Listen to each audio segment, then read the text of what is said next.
Thank you for joining me today on Good News with Twanda Black, where we're discovering some of the most inspiring trials to triumph stories and empowerment moments.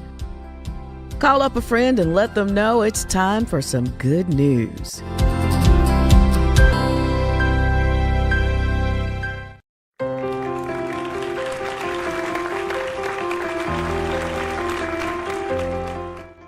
Welcome to Good News, where we talk with folks from all walks of life about their good news, because we celebrate when our brothers and sisters are successful. Sit back, relax, and enjoy my next guest.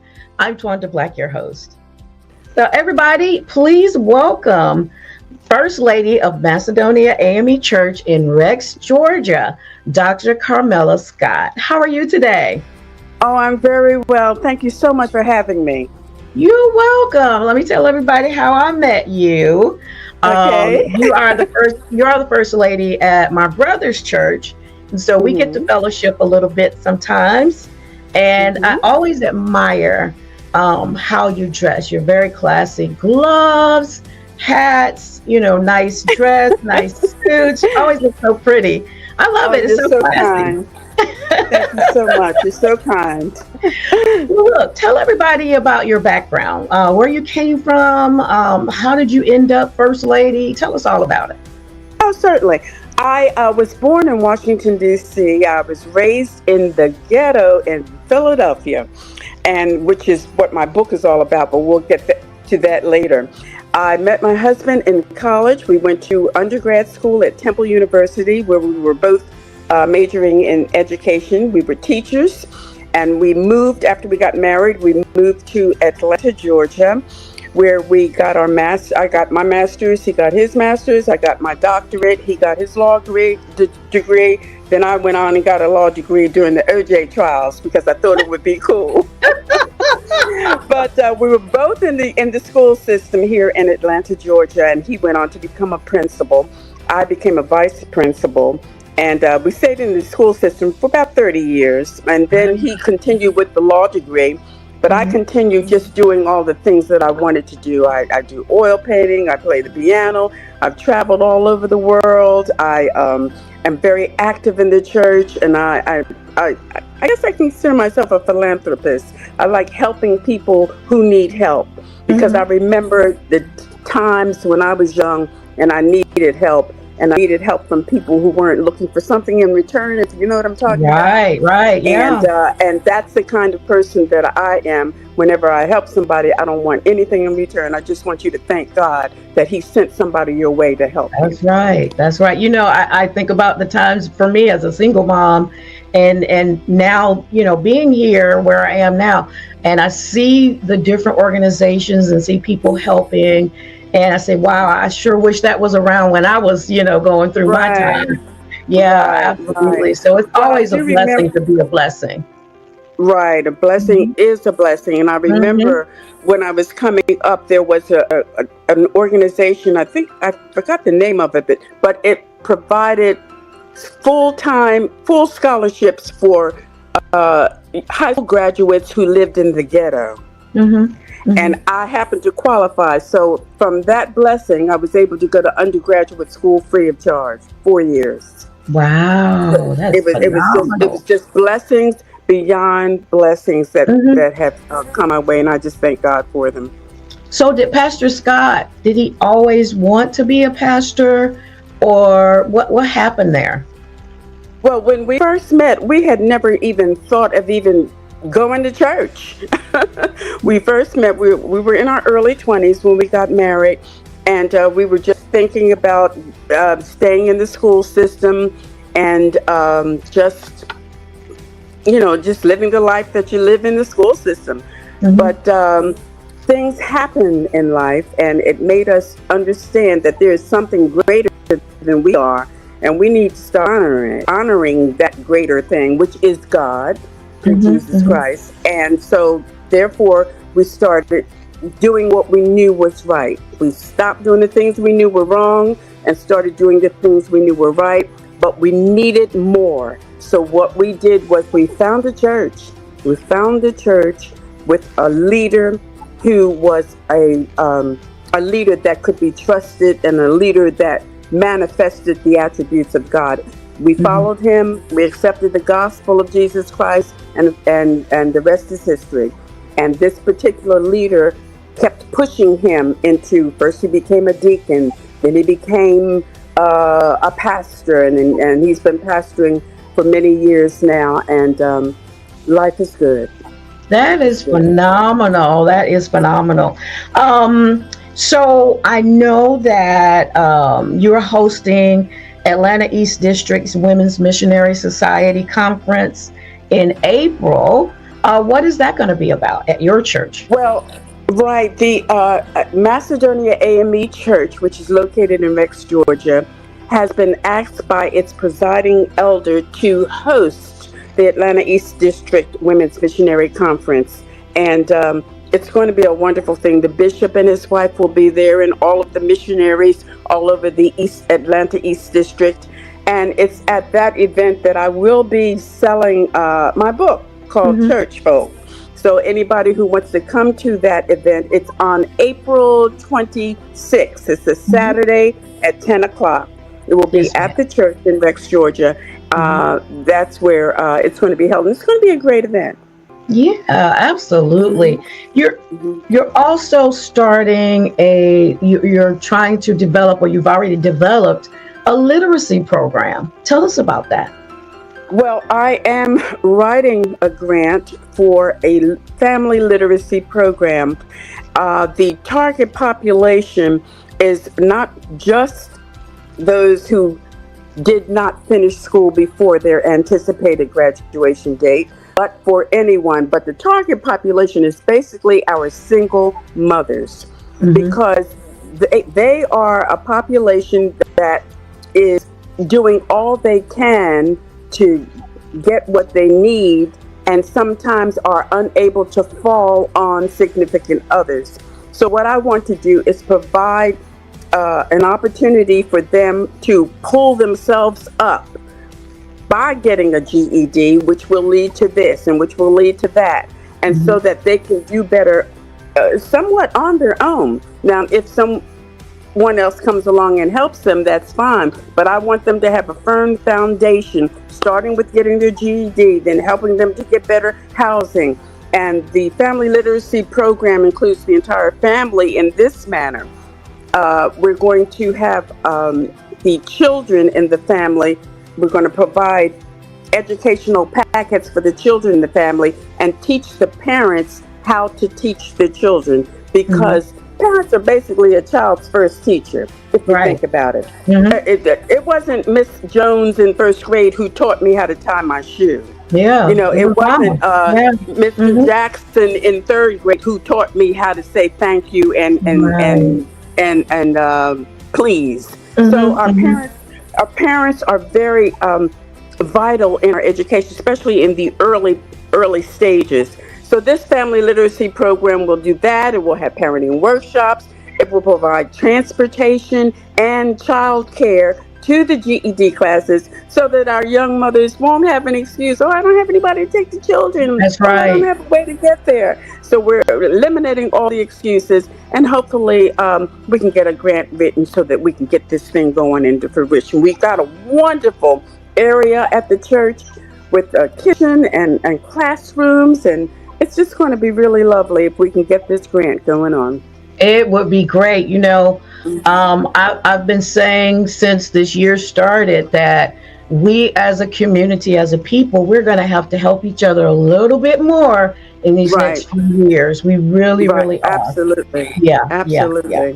Absolutely. So look, we brought you on to talk about this book, Church Folk, a humorous story with a serious message. I hope y'all can see that.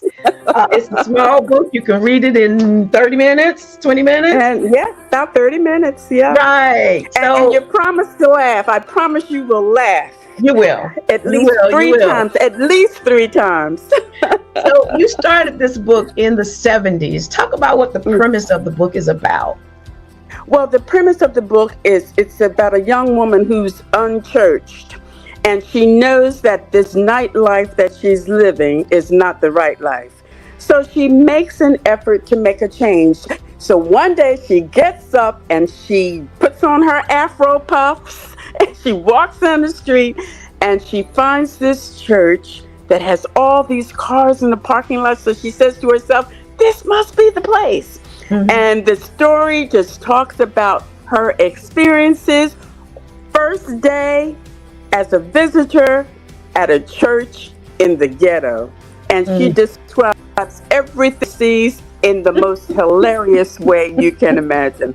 But the serious part about the book is the things that are going on in the church that she describes are still going on. They're still going on right now. Mm-hmm. You have a chapter in there about Pastor, what manner of man is he? And it's some laugh out loud moments in this book. Right. And in fact, that's the chapter that I read when I have a book signing. The women love that chapter. Yeah. How did you feel writing this? I know some of it came from your experiences. Was it cathartic? Was it funny? Did you enjoy writing this book? I loved writing this book. I was on it every day, and little sayings that I heard people say on TV, I would jot it down in my book and somehow incorporate it in the text, and I just enjoyed it. In fact, my publisher said, now it's time for you to go on and get this thing to the publishing company, because I kept wanting to edit and add more and edit and add more. Yeah. I could have stayed on it another year if I wanted to, but he said, just go on and just get published. So that's what I did. Tell folks, I know that they can come to your Women's Missionary Society conference, but tell folks how they can find your book. Oh, yes, it's on Amazon. They can go on Amazon. Now, there are a few books called Church Folk. So type in Church Folk by Scott. Yeah. And that cover that you showed, that one will come up, because there are a couple of books entitled Church Folk. This cover. Yeah. That's the cover. Dr. Carmella Scott. Carmella Scott. Yeah. Just some funny things in the book. You want to tell anything in particular? Any section of this book? Well, I kind of want people to read it, but I will mention the one when I talk about church announcements. Oh, yeah. And I talk about some of the things that I remember and some things that I read on the internet about church announcements. And I think the funniest one to me was the announcement was people who have children and don't know it, there's a nursery downstairs. So it's just funny, just kind of funny things that make people think, yeah, I've heard somebody misplace a modifier like that or whatever. And the thing about the book is every character in the book, there's a character in your church that fits that character in every church. Every church.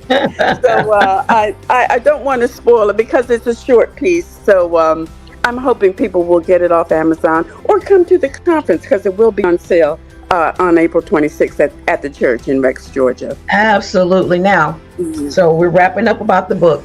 Talk about your worship service. When is it? What's the address of the church? Tell about your pastor if you want to. Oh, you want me to talk about my pastor? Your pastor. my baby. Yes, your honey. Okay. Okay, the church is located in Rex, Georgia. That's in Clayton County. It's at 6235 Stagecoach Road. It's a beautiful church. The inside is just gorgeous. And the congregation is the most loving, giving, caring congregation you ever want to be part of. It's a friendly group of people and extremely generous group of people. And we have our worship services every Sunday at 10 o'clock.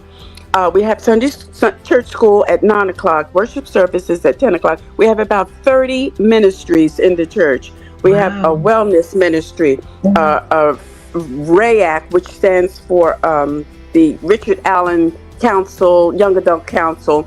We have a YPD. We have 4 choirs. We have the WMS. We have a lay ministry. We have Sons of Allen. We have so many. And we have a nice website. The website is MAMEC Rex pgnet.org, and go on there, find all about us, all about our activities, all about some of our events. We've gone on cruises. We've done all kinds of things. We've had talent shows. We've had fashion shows. We've had a women's conference at the church. We have a deaconess board. We just have everything a church should have. And this is under the leadership of my husband, the Reverend Cornelius Scott. Mm-hmm. And he is a man that doesn't believe in sugarcoating the gospel. He will call it as it is. He will do this according to the gospel of Jesus Christ. He doesn't add, he doesn't subtract, and he's not afraid to give it to you whether you like it or not. Oh, and it's so funny because he's so easygoing. You know, when you meet him, he's so calm and he's laid back. Yeah, but I tell you, and as far as teaching Bible studies, he teaches 5 Bible studies a week. Wow. You know, some on Zoom, and of course the Wednesday night Bible study at the church. Mm-hmm. But I tell you, that man can teach the wind how to blow. You hear me? He is just that great of a teacher. His mother was an excellent teacher. She was our supervisor of student teachers, which is how I met him. She actually introduced me to him. But she's the only one that I've ever seen that was a better teacher than he was. But he's one of the best. He really is. I love it. I love it. I love it. I love you guys. I love how supportive you are of your congregation. And you're right. Very loving congregation. And remember this book, Church Folk, Dr. Carmella Scott. Such a funny little book. And it really goes into the character of who you are, who you were, and who you are today. I want to thank you so much for coming on and just blessing us with the conversation. God bless you. Thank you so much for having me, and may God bless you too, Twanda. Thank you. Thanks so much. That was an awesome conversation. If you'd like to be a guest on the show, you can reach out to us at goodnews@thepgnetwork.org. You can catch the show on demand on pgntv.org. All social media platforms at Good News with Twanda Black. I'll see you next time with some good news. I'm Twanda Black. God bless you.